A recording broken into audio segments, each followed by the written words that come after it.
Hey, 28mm RPG. Rick is here once again. Hey, yay, yay, yay. So, back to the GM's Diary. And just as I come on, I got Shauner bleeping me on Discord here. ah, awesome. So, anyways, we just had our 4-hour session of Traveler. That was different because what we did differently in that one is, well, for me, I went full on 4D. I decided I'm going to let the players just create whatever they wanted in the game within the context. Of course, with how our setting was. Of course, we were playing good old, Traveler here, so that was the thing. And we all know the Traveler rules pretty well, so it's not like it's anything alien to us when you play it. This thing I find with most sessions that you watch online is, why does the game master have to go in and come in and reiterate all the rules to the players every damn time? It's hilarious when players should know the rules.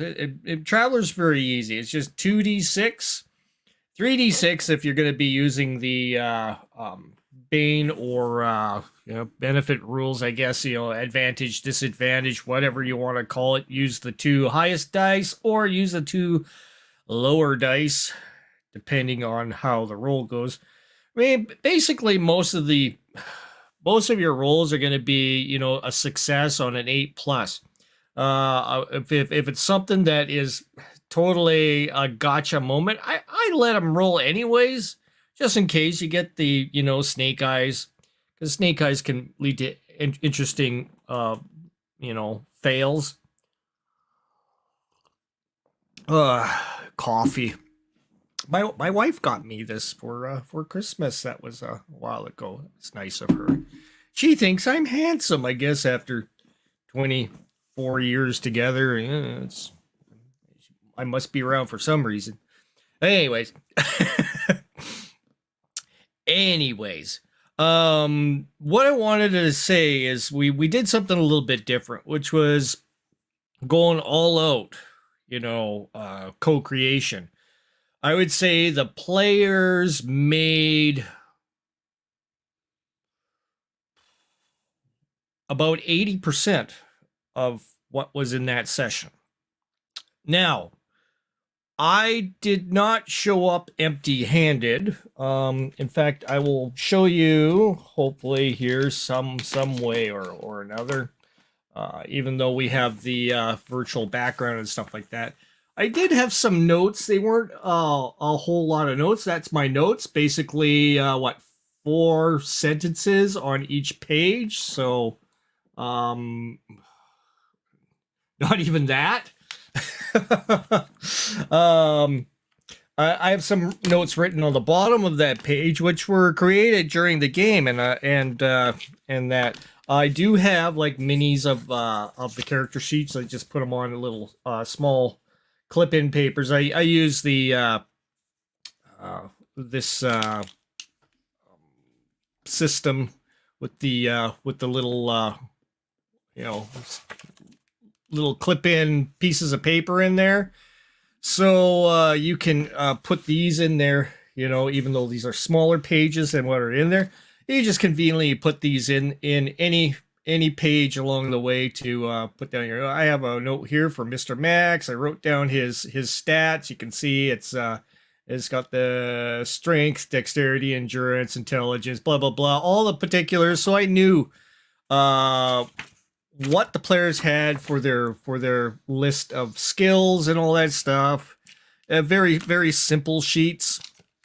And I just wanted to keep it there just in case a player was confused about which skill to roll under, if it was a case. There wasn't anything like that. The players are really good with everything there. The thing was, I had to write down a lot of stuff, NPC names, that sort of stuff, while the game was going. So most of my time was filled doing that and listening intently to what the players were doing. Because I did start all the players, in different areas. A few of them were on a couple of them were on the station. Two of them. One was coming in outside of the station, and the other one was on transit to the station from Mars. So I didn't decide this. They decided this. This was entirely the players where they wanted to start. It was entirely up to them. Just gonna pop this up just to kind of show you here. This is my little slideshow of stuff, because I do create a slideshow just in case I need something to push a player into action or something. And I had some pictures here. The Reptorian, the Simian, so everybody knew what the players already knew what these kind of look like when we went ahead and put together this game. And the way we put this game together was very much like a microscope kind of thing. If you recall, a while back we did a little quick.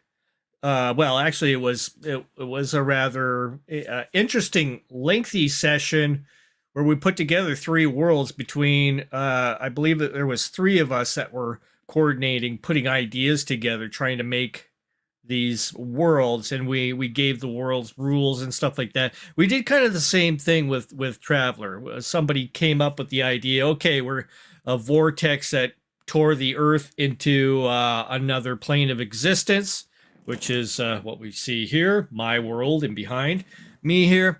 And we wanted to have, they were saying, wanted to have reptilian aliens invading or something.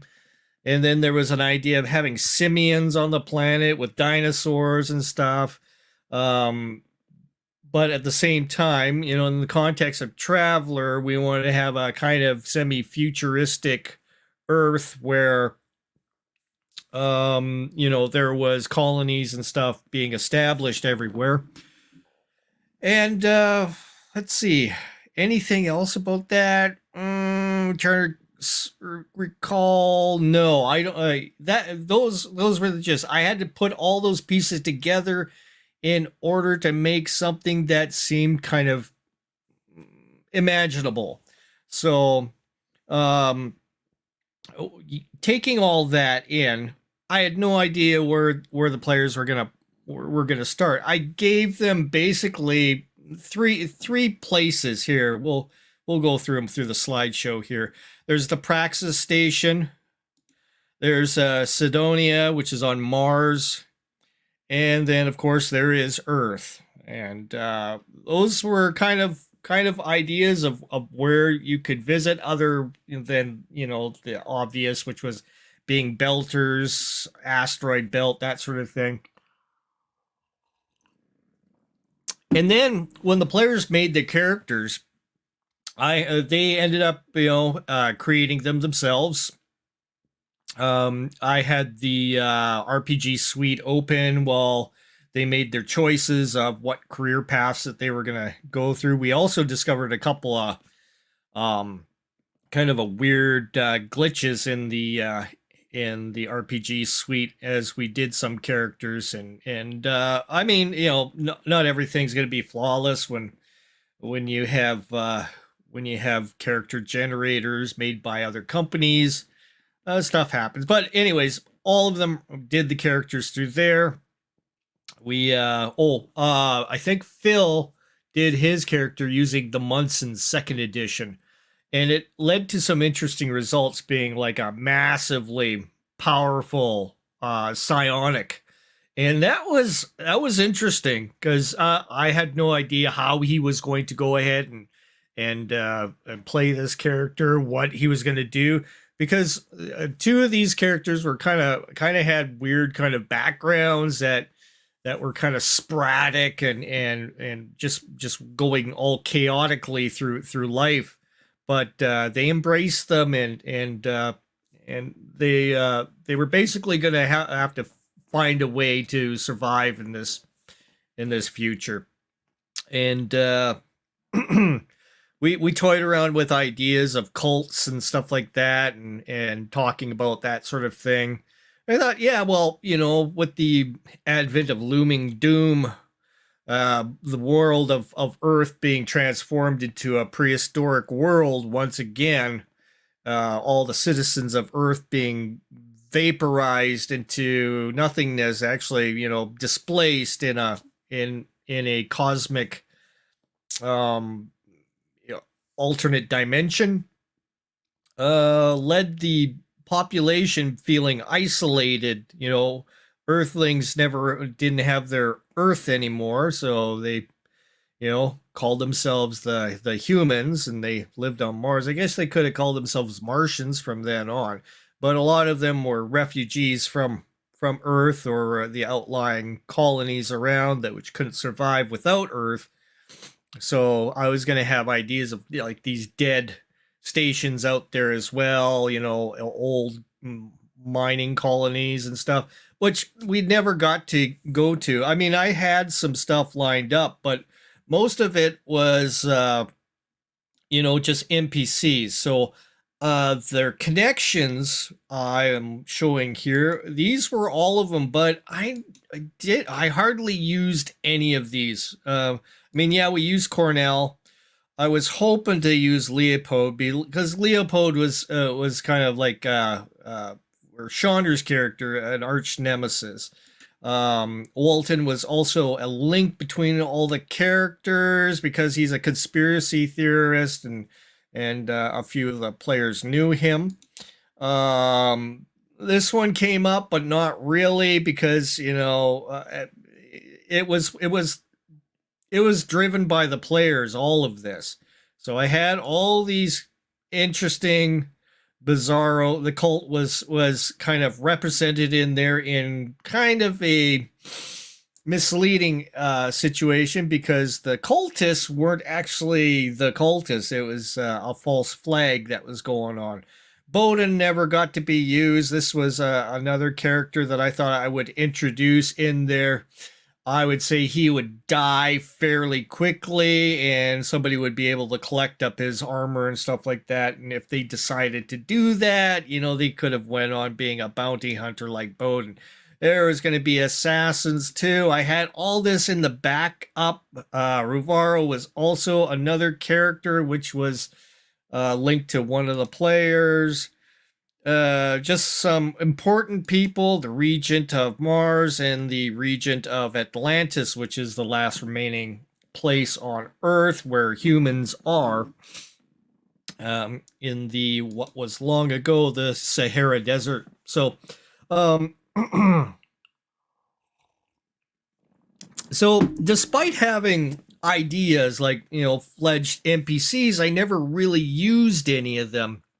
And it was interesting because the players are coming up with their own NPCs, so I would end up playing them.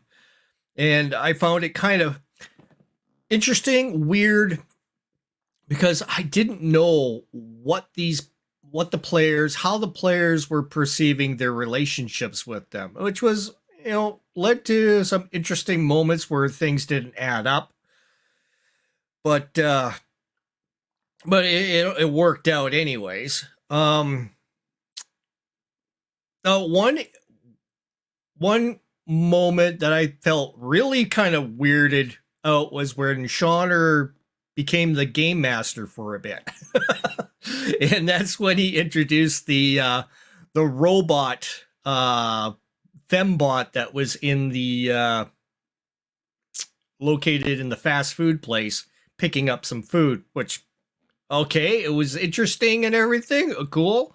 I mean, but it kind of, like I said, it felt weird because I was no longer the game master there. I was just observing and taking notes. Basically, I didn't know where this fembot was going to go. I had no intentions of putting fembots in, but that was put in there.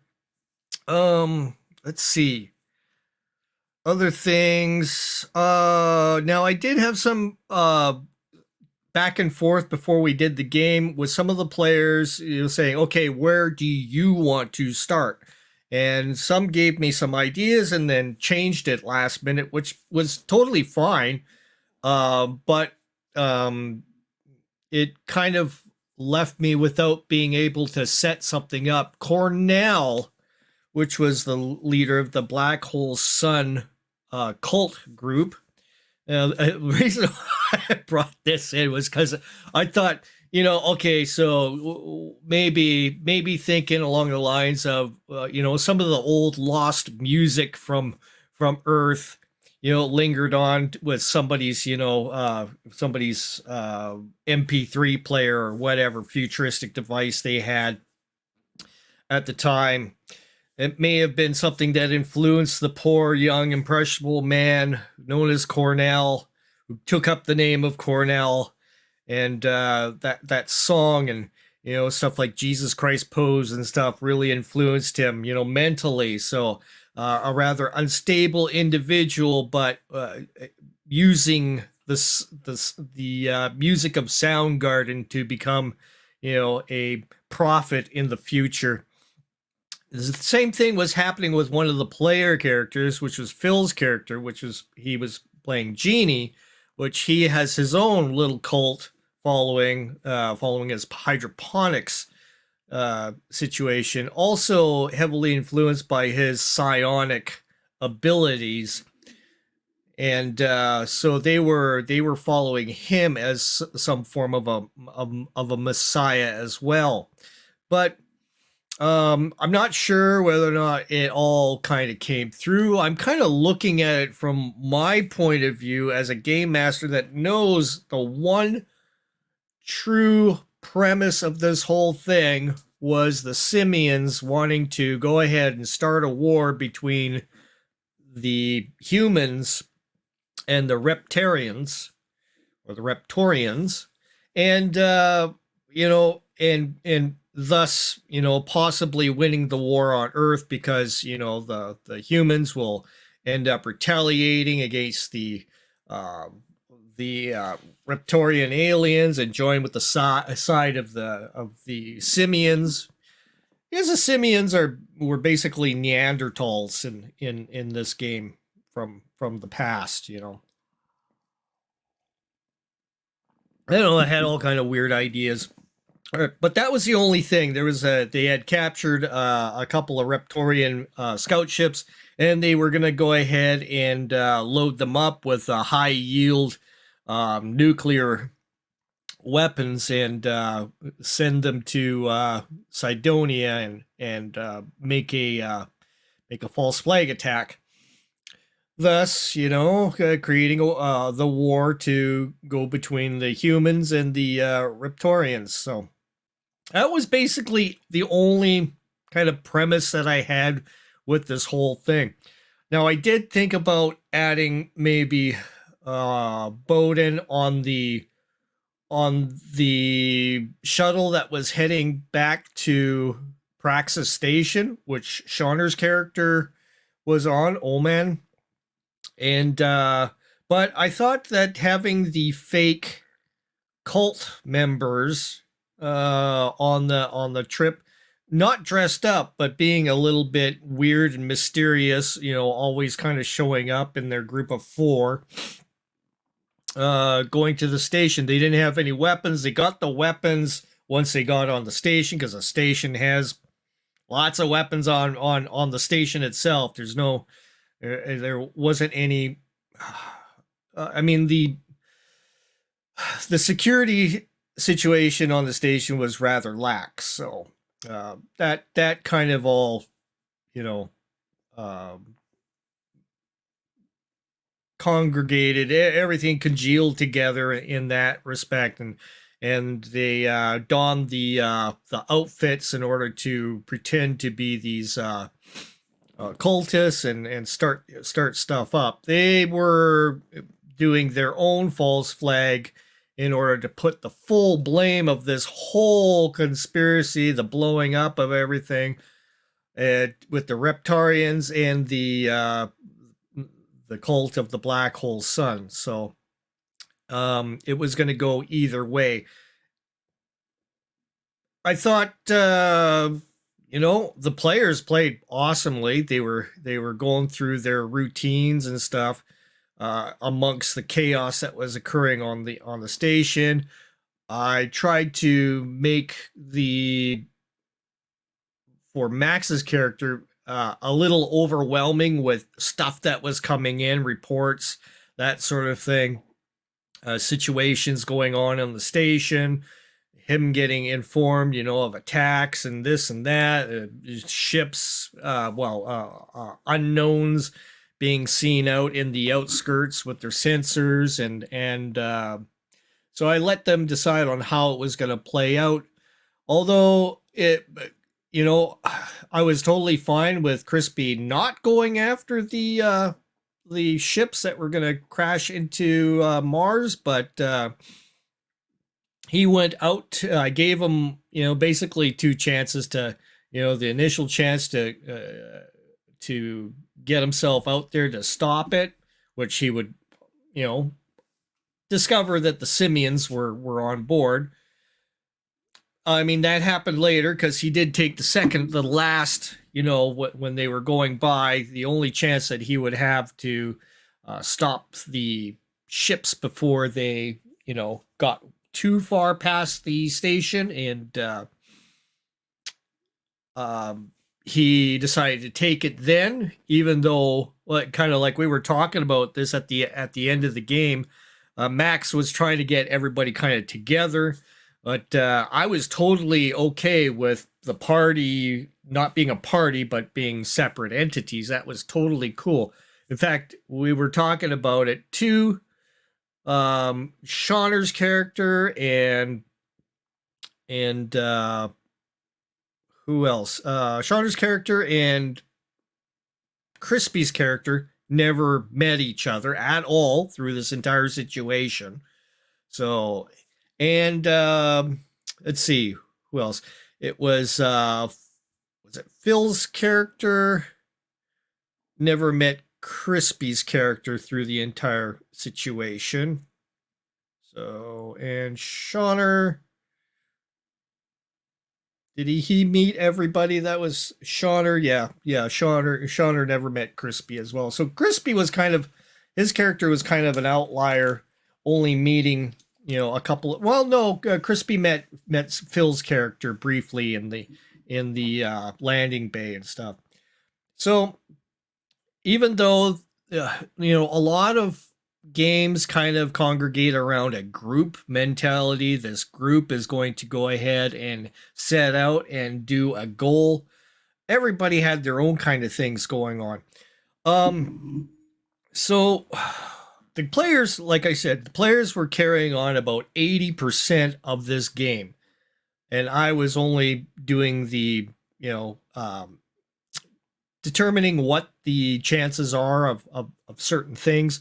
Most of them were 8 or higher kind of, roles that they would need. Some of them were way lower than that because, or not even, because they already had the skill for it.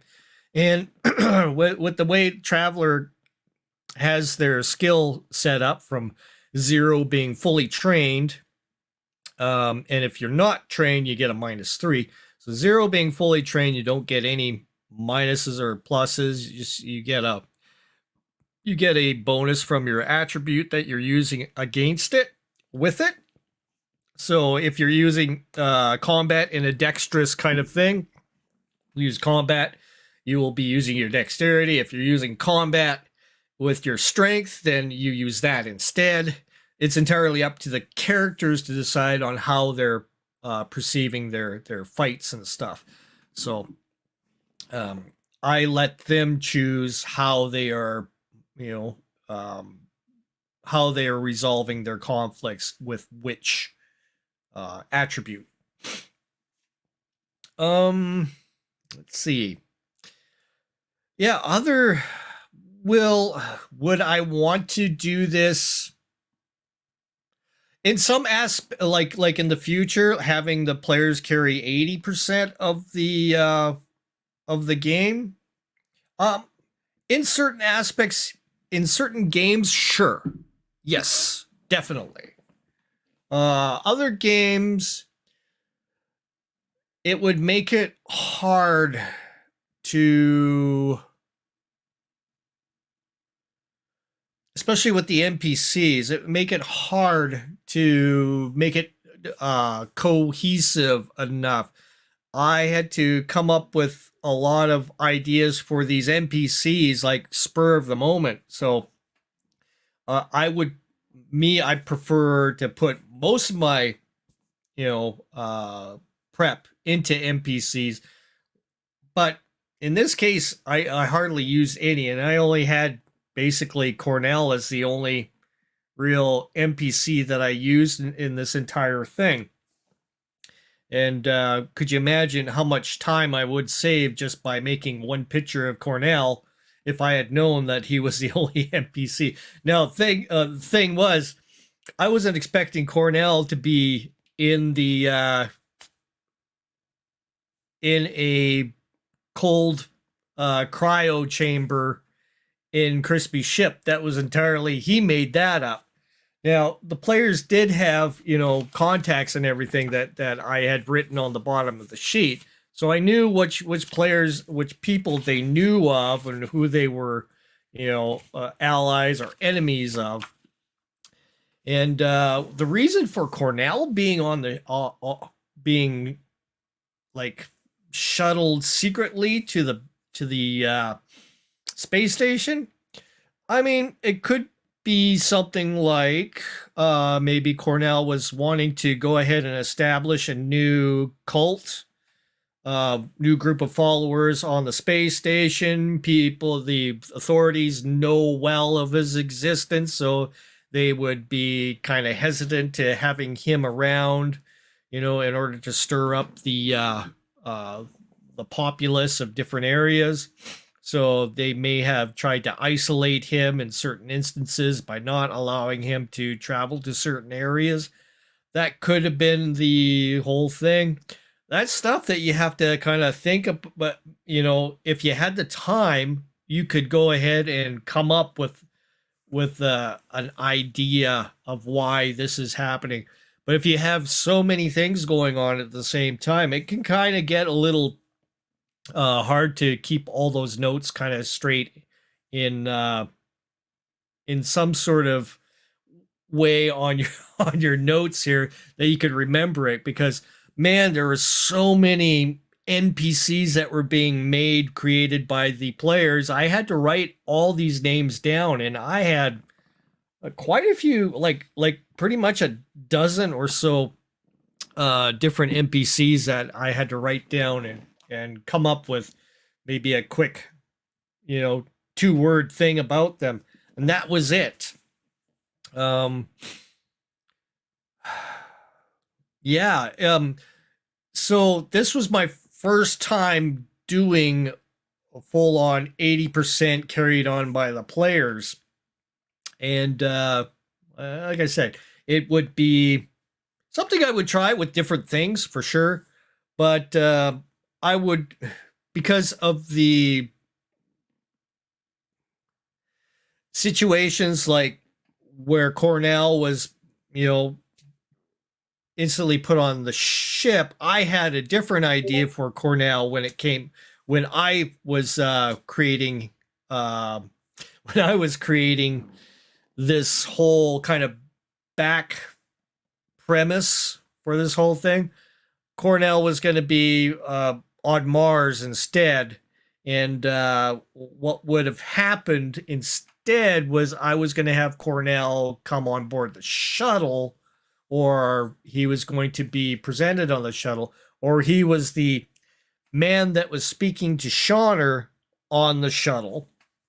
That was one of the ideas I was having. Shauner never asked the man his name, so he wasn't able to suss out who that character was. It was just a mysterious, some other NPC character, another passenger basically. So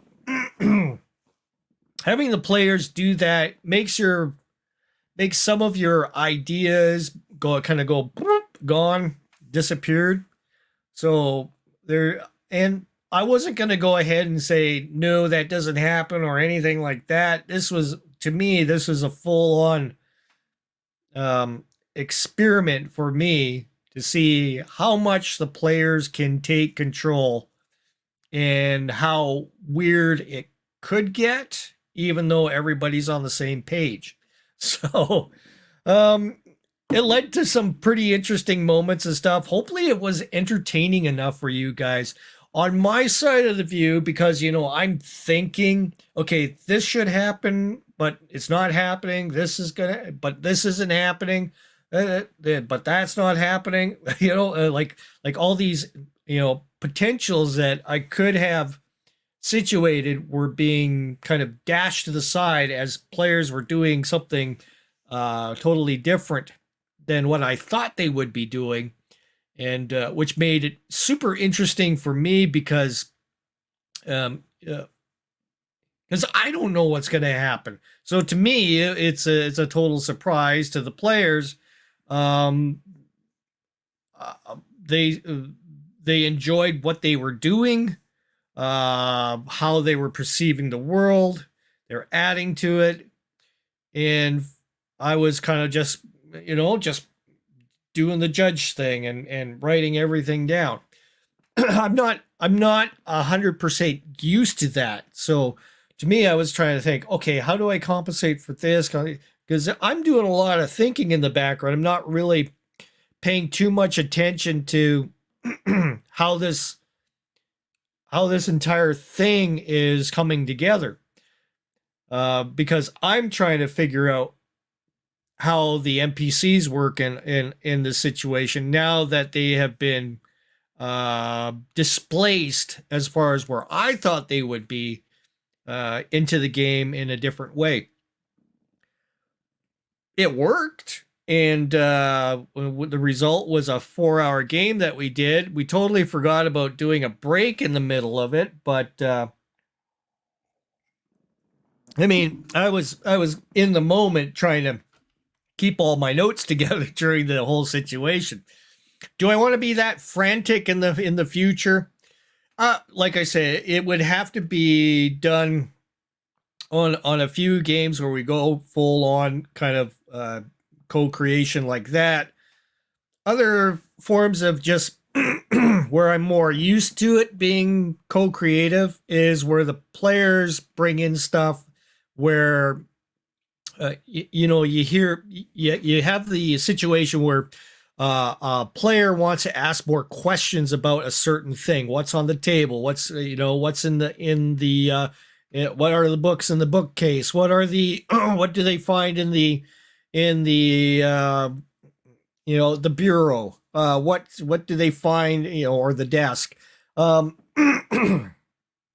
Stuff like that. Stuff that I don't have set up or anything, but they see an office, they go digging through stuff, they can make up what they find in a drawer or something. Or I'll also say, oh, and something rolls out, which may be a container with some clue or something in it as well.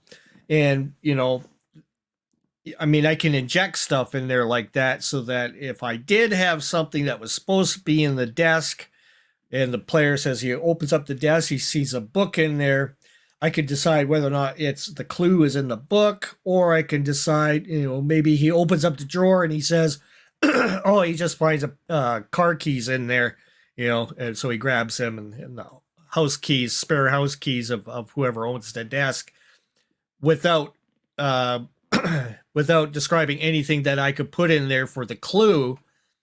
I'll go ahead and say, okay, then something rolls out as they pull the drawer out and add that in there as well. But the thing is, with the players being able to co-create at that level, in kind of like maybe a 20% co-creation, then you have more power over what NPCs kind of show up and that sort of thing. So this was definitely different from what we usually do. I don't know.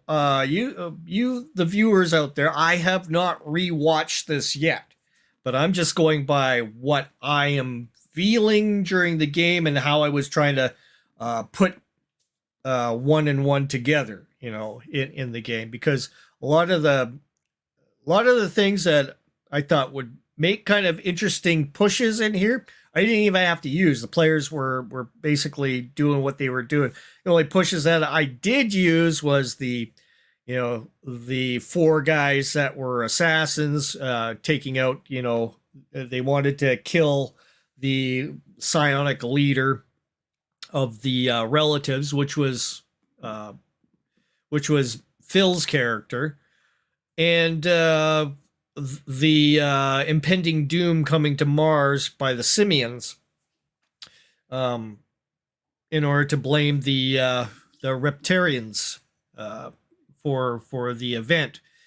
And well, everything went a certain way. There was a couple of cool conclusions that happened on the end of it, and it was what it was. It was an interesting stroll in a strange universe that, when you observe it from the outside, not you don't know that Earth's been transformed. You don't know that the only people, only humans around are what's left on Mars, on a few little colony sites in the solar system. But you learn this through the game, through the interactions of the players, and they learn, and this comes out. So you, as the observers out there watching the YouTube video, learn about this stuff, kind of like the way you do in a movie. You don't know the story of John Wick. You don't know everything about him when you go to the theater and watch the very first movie. You learn everything about him during the movie, and you go, "Oh, okay, this is," and you see by their actions that is how that is, creating the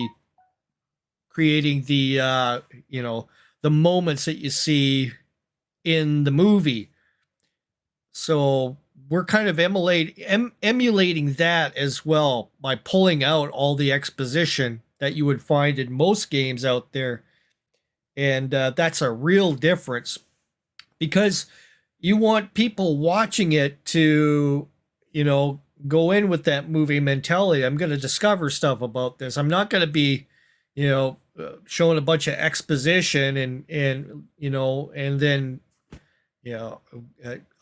try to chew on all that while I'm watching something on the screen. You want to have it occurring naturally, like a movie, so that people watching it and the players participating in it discover as they go, which makes it interesting. It's a problem that I see with a lot of Traveler games out there, is the exposition beforehand, to the point where players know everything about the planet that they haven't even landed on yet. And then they can go ahead and say, "Oh, okay, well, forget going to this planet. We'll go someplace else. It's safer." When they could have landed on the planet and discovered that, oh, suddenly, there was some sort of, situation on here where everybody's got their masks on and everything, and they're, "Oh, what are you doing without your mask? You should be putting that on. There's a plague going on here." I mean, if the players knew that there was a plague going on before they landed, they wouldn't land on the planet. So discovering this stuff, when it arrives, when they arrive, they discover, oh, this is the situation going on here. Oh, there's martial law going on.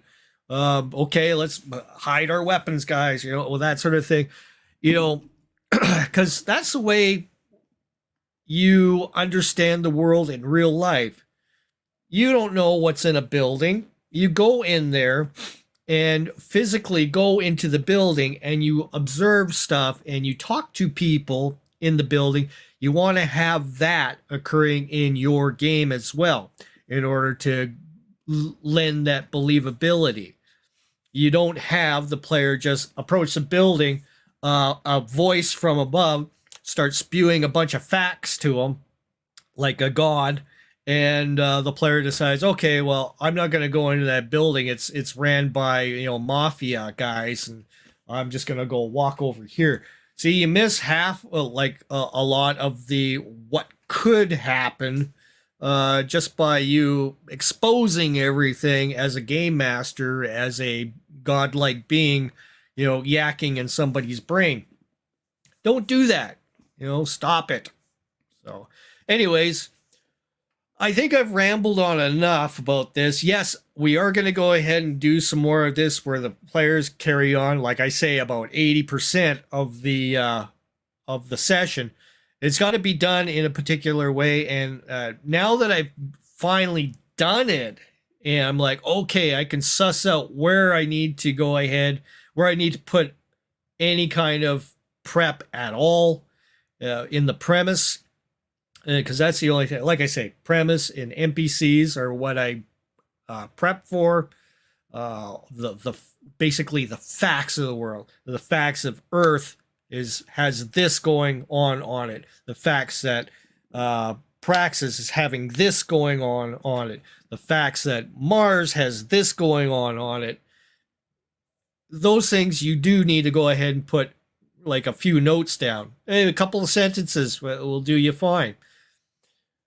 Some people may need more, but you're reducing your prep, which is great because there's so much time wasted. Look, I mean, you look at just the simple prep I did with NPCs, all these characters, all this, generating stuff. I didn't really need to do any of that at all because I didn't even have to use it. So, which is the way it went. So, anyways, that's my take on it. I know how to prep for this situation again when it occurs. I have some ideas on how I can take notes a little bit better, and I'm going to try different ways of doing that. Because this is what my channel is about. You discover something new, you try something to adapt to it in order for you to function better in it as a game master and improve. So when we decide on doing these, where it's full-on co-creation like this, players carry the whole thing on their shoulders, you will be able to adapt to it and make your notes accordingly and keep them all nicely in line. So yeah, analyzing it in the now, yeah, there's probably quite a bit of prep that I could cut out, and a little bit of foresight prep in how I'm going to line up notes for all the players as they are doing things. I'm going to have to go ahead and do that on sheets a little bit more in a way where I'm collecting notes for each player and do it that way. So I have those notes kind of on hand, because when you switch from one player to another player to another player, especially with 4 players, and now that was another thing. 4 players was led to a little bit more lull between everybody, but we worked through that. We had a good flow. Like I said, it was basically about 3 turns each, so it didn't feel so choppy. Now, the reason why I say choppy, if you've ever watched the movie Return to the Valley of the Dolls, I believe it was called. If you watch that one, that was choppy because it was basically a couple sentence each from one point of view with this character, then a sentence each with this character in a totally different spot, then another sentence going on with another. It felt like you were on an acid trip, watching this movie, because your brain was trying to sort out, where are we?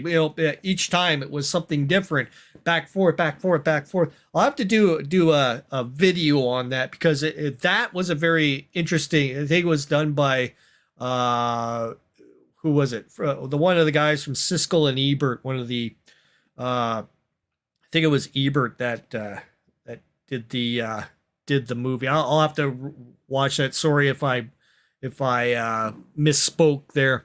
It's one of those two guys that directed that movie, and even though it showed a different way of going from one person to another in order to keep you involved in it, it felt very weird watching it. I didn't want to have that happen with just general conversations in the with the players with NPCs. I wanted to go a little bit longer so you can get into what this was all about before hitting another topic with another two characters, and it just feels jarring when you do that. Um, it's more like boom, boom, boom, boom to, one after the other when the action is happening, and you want to have that feel. So that was a good experiment on, and fine tuning on, you know, directing the group by going from, one person to the next in order. And we had to go ahead and change up the order a little bit too, which was interesting. But I'll do some like videos maybe on like smaller bits. I mean, this is going to be, a 50-minute video as is. I could chop little bits out of this on ideas like, on how, going from one player to the next in certain situations, one in conversation, one in action mode. You can, especially when you're ramping up something like, this climax at the end, which I thought, even though our goal was 4 hours done, I wasn't, I was kind of incredibly astounded at how that all got resolved in the 4 hours. So, which on the dot, kind of idea. And I mean, sure, we could have led on to maybe the Raptorian in the jail, and clearing the Raptorian's name or whatever. But that was kind of like, why we done all the things. The situation was resolved, and we had kind of the end of it with the death of a couple of characters, and just an interesting romp in a alternate universe. And that's what it's all about, trying to make these cool alternate universes that you can be in for the moment, be it 90 minutes or be it a full 4 hours if you wish. I hardly do 4 hour sessions unless it's something we pre-plan. And I tell the wife, hey, look, I'm going to be like downstairs for 4 hours with these guys, doing this game. And my wife's totally cool with all that. She watches her, Netflix and stuff like that. And I got her a nice cool tablet. So she likes to play her games on the tablets like most wives do. And, I'm always around, right now I'm kind of on my days off. So I'm enjoying some time away from where I would usually be working. I'm changing careers just to, kind of put it out there. And, yeah, I'm just kind of, doing the thing where I'm doing some courses online and stuff like that. So, I'm getting myself edumated for my next career choice, which probably will last maybe about up to 7 years until I retire. Cause yeah, that'll be when I retire. 'Cause, yeah, I'm like a year away from 60. So, you know, I'm trying to, put my spare time into something worthwhile. So I don't want to be gaming in games where it's just a full on waste of time of listening to people chat back and talk about non game things during the game. and wasting the time in there instead of being focused in the game, playing the game. So to me, making this as efficient as possible for the time that I spend in it is very important, because you don't have that much time on this world to live. So make the best of it if you can. That is the main point of why this channel exists, is, using your time wisely in the game. Do the things you want to, need to, hope to do in the game. And don't go off track and start yakking about, what you did last week with Fred and George and all that stuff. Anyways, I figure I rambled on long enough. It's 51 minutes in here. You guys have an awesome day. Thanks for listening to me yak on my GM Diary.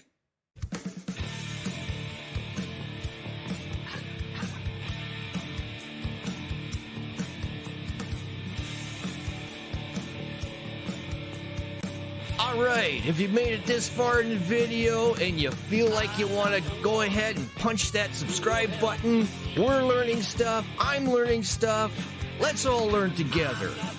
Subscribe now. Subscribe to 28mm RPG, subscribe to Big Bad RPG, and subscribe to Table Runner 3. Thanks for joining us. Keep an eye out for our next upload. We'll look forward to having you on the next one. Bye.